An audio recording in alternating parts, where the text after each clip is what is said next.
किसी को बेचारा मत कहो, क्योंकि आदिनाथ और पार्श्वनाथ, जगन्नाथ और विश्वनाथ के देश में कोई अनाथ नहीं होता। यहाँ सभी नाथ हैं, क्योंकि सभी के साथ जगन्नाथ हैं। किसी को बेचारा कहना ईश्वर का अपमान है। तुम्हारे घर कोई काम करता है तो उसे भी नौकर मत कहो और अपने को उसका मालिक मत समझो, क्योंकि सबका मालिक तो एक ही है। उसका तुम्हारे साथ कोई प्रारब्ध जुड़ा होगा, तभी तो तुम्हारे घर आकर झाड़ू लगा रहा है। जो माँ बाप, गुरु और प्रभु के चरणों में हर रोज घुटने टिकाता है, उसे जिंदगी में कभी किसी के सामने घुटने नहीं टेकने पड़ते। जिसके पास माँ बाप की दुआओं की दौलत है, बस वही अमीर है, और ऐसे अमीर को दर दर की ठोकरें कभी नहीं खानी पड़ती।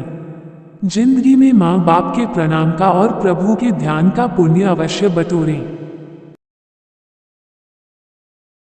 अतिथि सत्कार में जो महत्व पति का है, परिवार में वही महत्व बेटी का है। बेटा काबिल हुआ तो एक ही कुल को रोशन करता है, मगर बेटी काबिल हुई तो वह दो दो कुलों को रोशन करती है। आजकल बेटों से ज्यादा बेटियां माँ बाप की सेवा करती हैं। शादी के बाद विदा होने के वक्त वह प्रार्थना करती है कि हे प्रभु, मैं जिस घर में बहू बनकर जा रही हूँ वह घर तो आबाद हुई, मगर जिस घर को छोड़कर जा रही हूँ वह भी हरा भरा रहना चाहिए। यदि देश में कन्या भ्रूण की हत्या की दर इसी गति से बढ़ती रही तो वह दिन दूर नहीं जब रक्षाबंधन का अस्तित्व ही नहीं रहेगा। मादा भ्रूण हत्या की वजह से आज रक्षाबंधन पर्व खतरे में है। सरकारी आंकड़े बताते हैं कि 100 पुरुषों के पीछे 95 स्त्रियां रह गईं। अब 5 लड़के तो कुंवारे रहना ही है। उनमें से एक तरुण सागर को निकाल भी दो तो 4 तो कुंवारे रहना ही है। स्त्री पुरुष के बीच इस आनुपातिक संतुलन बिगड़ने से ही समाज में व्यभिचार और बलात्कार जैसी घटनाएं बढ़ रही हैं। एक मक्खी एक चकले के सर पर जा बैठी, तभी दूसरी मक्खी बोली, वाह क्या घर ढूंढा है। पहली मक्खी बोली, घर कहाँ री, अभी तो सिर्फ प्लाट ही खरीदा है। याद रखो, प्लाट घर नहीं है और दुनिया के ठाट बाट से ही जीवन का बसर नहीं है।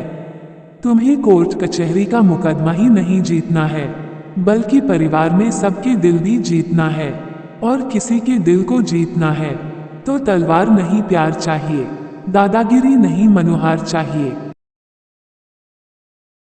मुल्ला नसरुद्दीन और उसका दोस्त एक पेड़ के नीचे बैठे थे। इतने में एक कबूतर ने उन पर बीट कर दी। वे दोनों चिल्लाया, बे पेंट नहीं पहनता क्या? कबूतर ने उल्टा सवाल किया, तुम लोग ये काम क्या पेंट पहनकर करते हो? सावधान, यहाँ हर क्रिया की प्रतिक्रिया जरूर होती है। कोई भी क्रिया सोच समझकर करना। क्रिया करने से पहले ठंडे दिमाग से सोच लेना कि इसकी प्रतिक्रिया क्या होगी। सत्य साधनों से नहीं, साधना से मिलता है। सत्य की खोज के लिए हमें एयर कंडीशन से बाहर निकलकर रियल कंडीशन में आना होगा। सत्ता और सत्य में एक बुनियादी फर्क है। जो दूसरों को सता कर मिले वह सत्ता है, और स्वयं को तपा कर मिले वह सत्य है।